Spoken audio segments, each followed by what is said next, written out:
Já estamos de volta nesta edição do programa TV Mar News. Quero fazer aqui um convite para você, telespectador, para acompanhar uma matéria que o repórter Fernando Palmeira fez, principalmente quando se trata de situações voltadas para reajuste, uma discussão em meio à pandemia, né, para reajuste no salário dos policiais militares, né, dos militares de uma forma como um todo.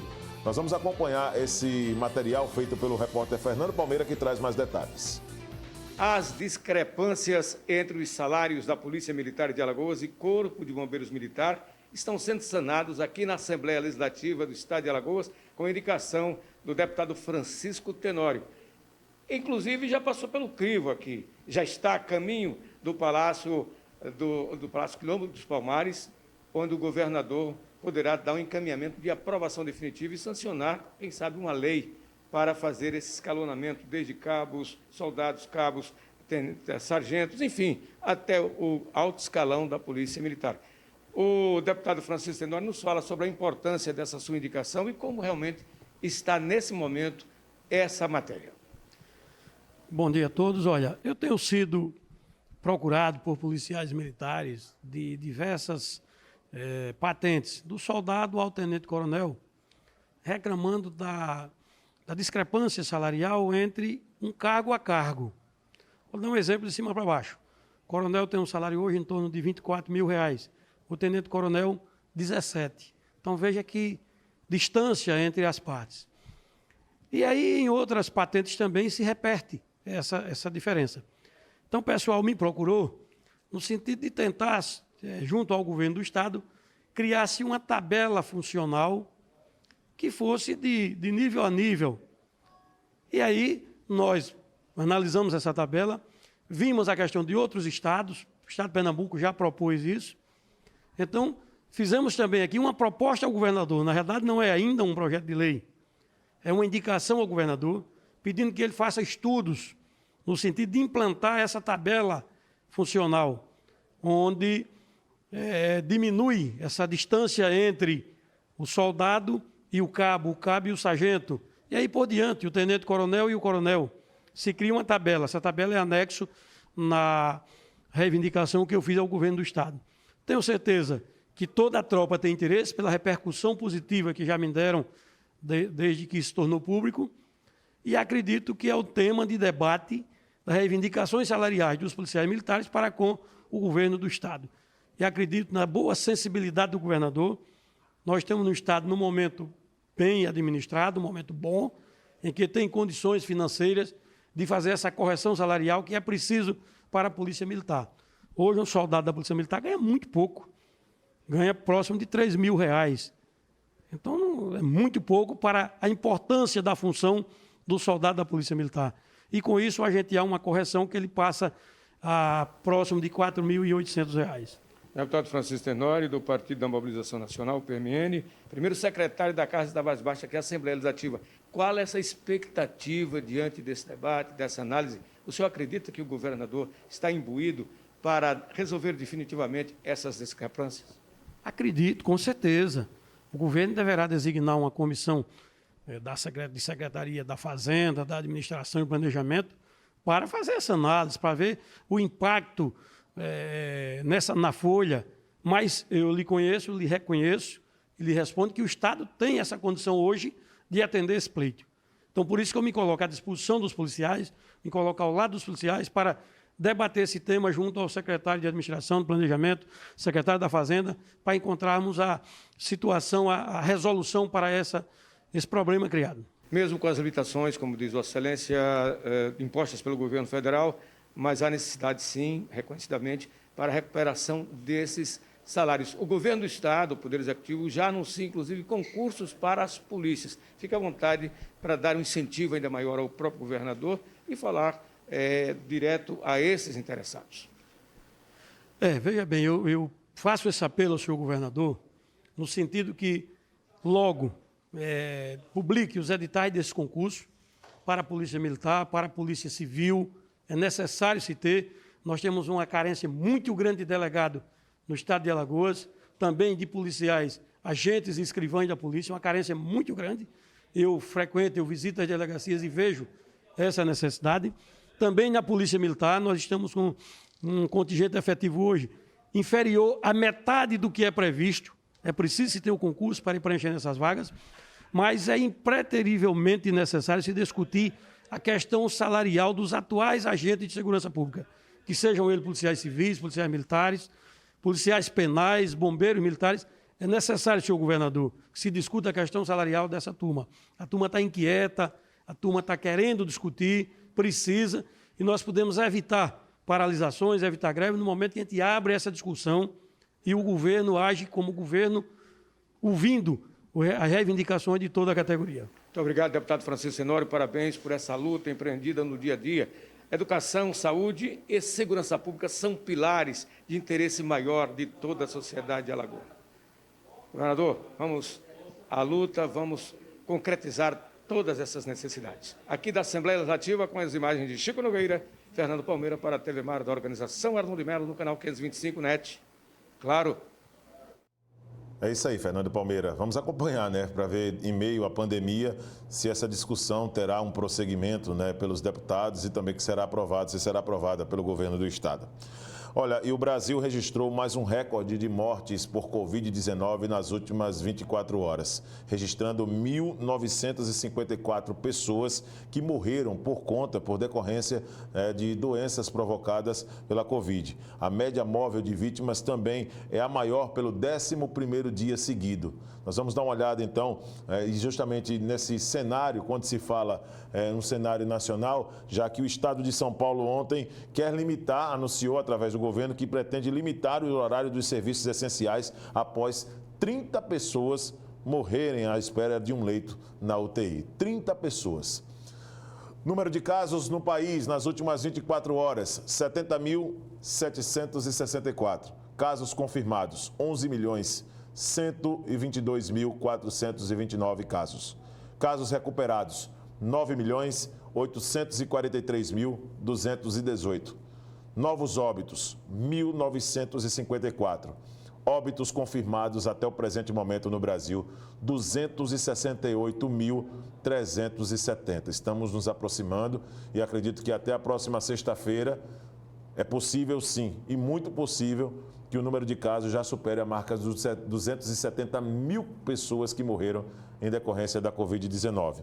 Aqui em Alagoas, tivemos também um aumento no número de casos, novos casos 652 nas últimas 24 horas, casos confirmados 136.759, casos recuperados 129.847, novos óbitos 16 pessoas morreram nas últimas 24 horas, 8 eram de Maceió e as vítimas tinham entre 23 e 95 anos. 23 e 95 anos as vítimas desses 16 novos óbitos aqui em Alagoas. Pelo menos essa situação, metade eram daqui da capital Maceió, as vítimas. Óbitos confirmados, 3.118 óbitos aqui em Alagoas, no total durante todo esse período de pandemia. Total de leitos, vamos lá, as vacinações. 126.658 alagoanos já foram vacinados contra a Covid-19, não é isso? 126.658 alagoanos já foram vacinados contra a Covid, total de leitos 69% de ocupação, UTIs 82, ontem estava 75%. Ontem estava 75% de ocupação, hoje 82% de ocupação, espaços clínicos 64% e espaços de UTI intermediária 37% de ocupação. Esses são os percentuais de espaços disponíveis para tratamento da Covid, para acolhimento da Covid-19 aqui em Alagoas. Agora sim, nós vamos à vacinação. Podemos colocar na tela então a vacinação? Tá, nós não recebemos os dados, então, da Secretaria Estadual de Saúde, né, para colocarmos para o nosso telespectador. Bom, nós temos mais uma vez o prazer de receber, nesta sequência aqui do TV Mar News, a advogada a doutora Jamile Coelho, para poder trazer informações para nós. Rapaz, estamos aí também passando por mais um momento de muita dificuldade aqui em Alagoas, quando nós estamos noticiando dia após dia casos de violência contra a mulher. Estamos no mês de março, é o mês da mulher, E nós estamos aqui todos os dias pedindo para que a justiça realmente faça valer aquilo que está sendo cumprido, mas o mais importante é a mudança de comportamento da sociedade. Doutora Jamile, muito obrigado mais uma vez por estar aqui conosco. Estamos vivendo esse mês. Semana passada você já falava exatamente dessa luta que a mulher tem para poder ser reconhecida pelo direito do voto e outras questões que são de interesse não só da sociedade, mas também do lado comportamental. Vamos falar um pouquinho ainda durante essa semana sobre esse momento que nós estamos superando, que nós estamos tentando, com mais um fato que aconteceu que poderia resultar também em um caso de feminicídio, mas provocado, na minha opinião, também por um ato de machismo que foi ontem no Fórum do Barro Duro. Bom dia para você, doutora Jamile. Bom dia, Viderlan. Bom dia a todos e a todas. Infelizmente, nós começamos o dia, né, com essa notícia na data de ontem. Um advogado, na verdade um bacharel em direito, ele foi vítima de um assassinato pelo ex-marido de uma cliente de uma advogada. E por que a gente entende que isso pode ser um feminicídio? Sim, porque o alvo era ela. Então, o marido, provavelmente, a gente não sabe exatamente em que circunstâncias isso aconteceu, mas o que se diz é que foi na porta do fórum, então foi do lado de fora, não foi dentro, após uma audiência, ou pouco antes de uma audiência. Sim. Então, uma audiência de família, de direito de família. Em direito de família você trata de divisão de patrimônio, você trata de guarda de crianças, né? Você trata de pensão alimentícia, Sim. Provavelmente para as crianças, muito pouco provável para ela, mas ainda que seja para ela, isso não dá em absoluto o direito de um homem atirar numa mulher ou querer atirar numa mulher, e ainda mais quando ela estava exercendo a sua profissão. Sim. A gente fica a se perguntar se fosse um advogado, se ele teria coragem. O que impulsionou? Ontem saiu uma pesquisa, foi falada até no Jornal Nacional, Viderlan, para você ter uma ideia, de cada 3 mulheres, uma já sofreu violência, ou sexual, ou física. Esse é o percentual. Então, 1/3 das mulheres. E os percentuais de feminicídio são enormes em relação às mulheres que são mortas simplesmente por ser mulheres. E pelos homens tratarem as mulheres como objeto, ainda como aquele objeto de posse. Com certeza, doutora. Né? 80% dos assassinatos de mulheres são perpetrados por companheiros ou ex-companheiros, maridos, ex-maridos, namorados, ex-namorados. Para você ver como o ciúme, né, o sentimento de posse ainda impera. E o que é mais curioso, em algum momento da legislação, se entendeu que o crime passional, ou seja, movido por forte emoção, era um atenuante. Então, em vez da pena ser mais rigorosa, ela era menos rigorosa, ela era menos severa.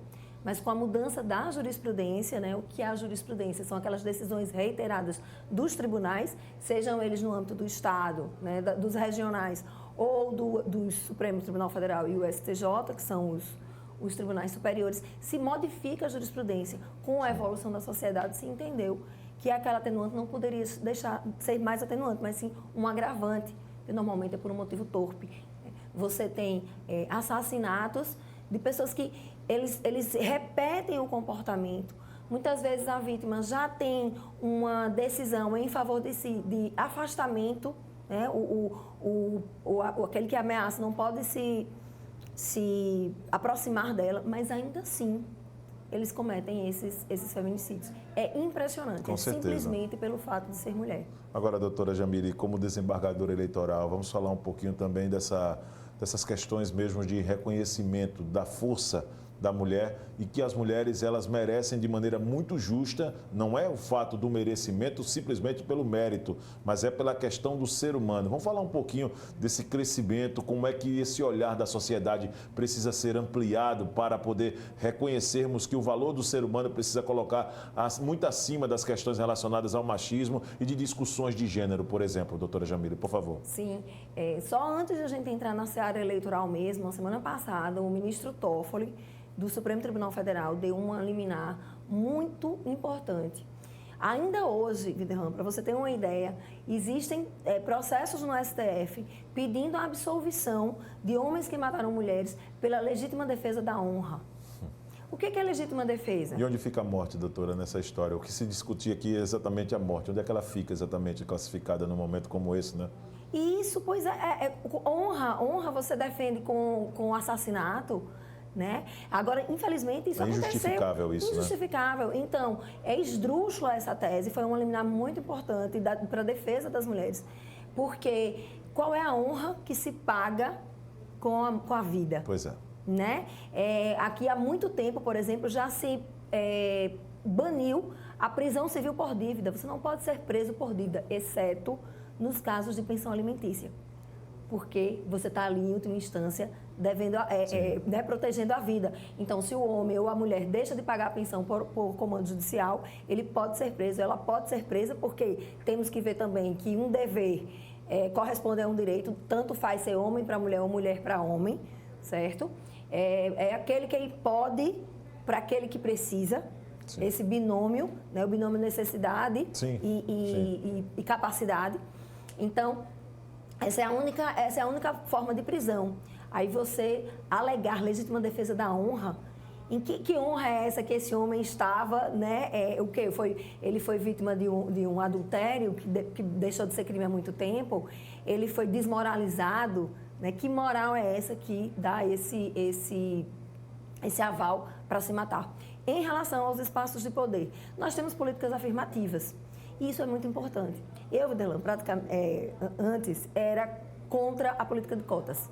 Porque eu achava que a gente tinha méritos para falar. Mulheres que querem vão lá e faz. Né? As mulheres têm que correr atrás dos seus direitos.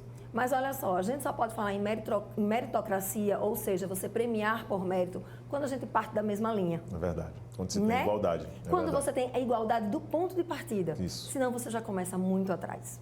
Tem uma dinâmica muito interessante que circulou no WhatsApp, que o professor de uma turma, provavelmente nos Estados Unidos, pelas imagens que a gente fazia, era em inglês o texto, ele dizia o seguinte: ali tem uma nota de $50, quem chegar primeiro vai ganhar esse prêmio.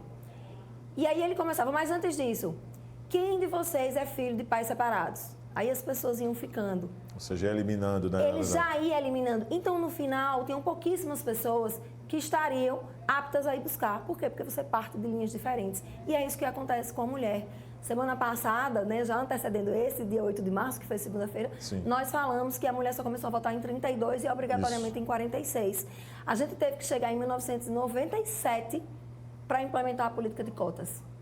E só agora, em 2018, foi que se viu esse resultado. Por quê? Não adianta você determinar cotas sem estrutura. Sim. E o que é a estrutura de campanha? A gente também já falou isso o ano Com passado. certeza, é verdade. Né? É você ter um jurídico bom, é você ter um marketing bom, é você poder aparecer, é você ter uma contabilidade. Então, eu vi alguns artigos assim, a gente não quer flores, a gente quer dinheiro. Mas não é o dinheiro pelo dinheiro.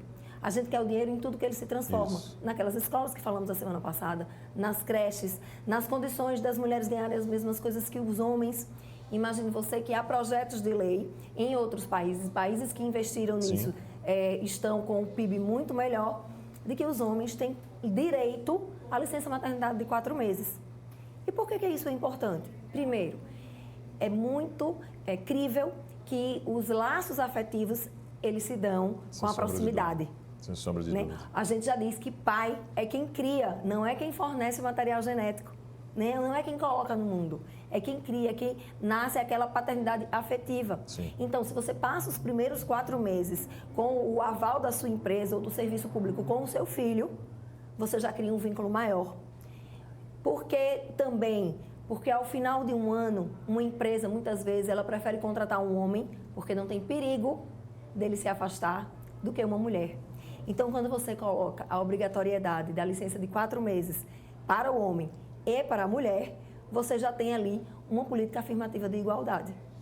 Doutora Jamília, eu quero agradecer sua participação. Na semana que vem, já com a Porlane Santos aqui no estúdio, você dará continuidade, né, como desembargadora eleitoral, falando da mulher nos espaços do poder, no quadro Direito e Cidadania aqui na sua TV Mar, canal 525. Até semana que vem. Até semana que vem, e esse mês vai ser todo sobre mulher. Todinho sobre mulher.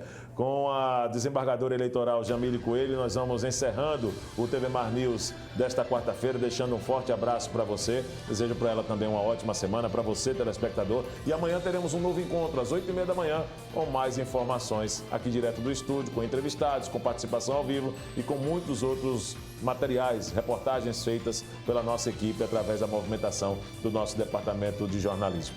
Até lá.